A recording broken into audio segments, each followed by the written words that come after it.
kembali lagi di channel Talent Growth. Teman-teman, pernah nggak sih teman-teman ngerasa ragu ketika teman-teman mendapat tawaran kerja atau job offer dari perusahaan baru? Nah, mungkin teman-teman akan bingung, apakah perlu aku mengambil job offer ini? Pantas nggak ya, worth it nggak ya aku mengambil pekerjaan ini? Nah, di video kali ini aku akan membahas mengenai hal-hal yang bisa teman-teman pertimbangkan ketika teman-teman mendapat tawaran kerja baru. Simak videonya sampai habis ya. Langsung aja kita ke poin yang pertama.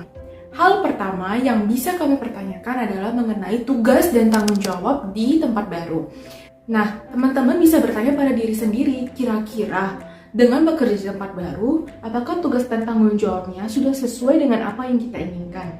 Konteksnya di sini bukan hanya soal gaji dan benefit ya, meskipun gaji dan benefit merupakan salah satu faktor yang tidak kalah penting. Namun yang lebih penting itu adalah pekerjaannya sendiri. Bagaimana sih nanti ketika di tempat baru, tugas keseharian itu seperti apa? Apakah kita akan enjoy dengan pekerjaan yang akan kita lakukan sehari-hari? Yang kedua, apakah dengan mengambil pekerjaan baru ini bisa menambah skill dan ilmu yang teman-teman inginkan? Perlu dipastikan bahwa pekerjaan yang kamu ambil nantinya ini bukan merupakan tipikal pekerjaan dead end yang skillnya itu nggak bisa kamu pakai kalau kamu ingin naik ke jenjang ataupun posisi karir berikutnya. Pastikan dengan mengambil pekerjaan ini, teman-teman bisa meningkatkan skill, baik itu technical skill ataupun soft skill yang akan menjadi modal bagi teman-teman untuk naik ke jenjang berikutnya. Nah, contoh-contoh skill yang harus dipertimbangkan itu misalnya communication skill, stakeholder management, kemudian ada juga technical skill. Nah, khusus untuk technical skill, teman-teman juga harus pastiin nih, kalau technical skill yang bakal teman-teman dapat dari pekerjaan baru ini bukan hanya satu atau sedikit technical skill.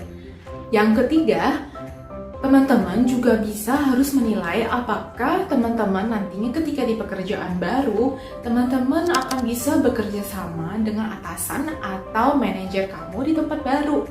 Nah, di sini mungkin agak susah ya kita menentukan cocok nggak sih sebenarnya aku sama orang ini, sama manajer aku nantinya, atau sama lead aku nantinya di tempat baru.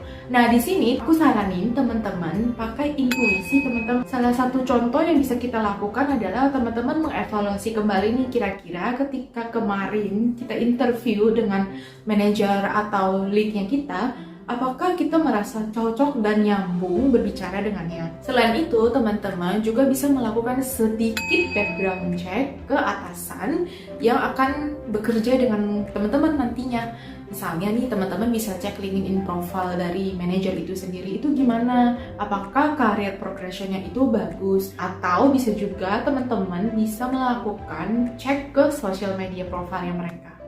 Balik lagi, semua hasil evaluasi ini harus menggunakan intuisi teman-teman. Selanjutnya, teman-teman juga harus mempertimbangkan apakah perusahaan baru ini memberikan kualitas yang teman-teman cari. Nah, kualitas yang dimaksud di sini, contohnya misalnya budaya kerjanya seperti apa, lingkungan kerjanya seperti apa, dan apakah staff di sana memiliki kolaborasi yang bagus dan mereka menghargai yang namanya open communication. Selanjutnya, hal yang bisa teman-teman pertimbangkan yaitu gaji yang ditawarkan. Nah, ini udah pasti ya, semua orang ketika mau menerima tawaran kerja baru pasti mempertimbangkan gaji. Teman-teman harus pastiin teman-teman itu tidak underpaid. Anda dibayar sesuai dengan skill yang bisa Anda tawarkan. Nah, jika teman-teman merasa sedikit kekecilan gajinya, teman-teman boleh coba melakukan negosiasi dengan perusahaan tempat Anda bekerja. Untuk tips negosiasi gaji anti gagal, silakan cek di video berikut ini. Yang keenam, hal yang harus dipertimbangkan dan tidak kalah penting dari hal-hal yang lain yang sudah disebutkan tadi, yaitu apakah tempat teman-teman bekerja nantinya menawarkan jenjang karir dan career development yang jelas. Tentunya ketika kita bahas mengenai jenjang karir ataupun career development, teman-teman tidak inginkan hanya stuck di satu posisi dan nggak pernah ada jenjang karir berikutnya. Oleh karena itu, mencari tahu soal jenjang karir di suatu perusahaan juga sangat penting.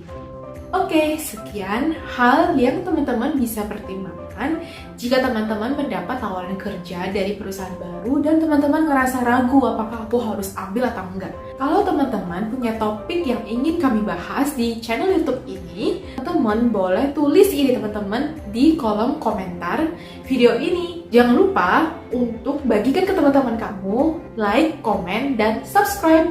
Sampai jumpa di video berikutnya. Bye!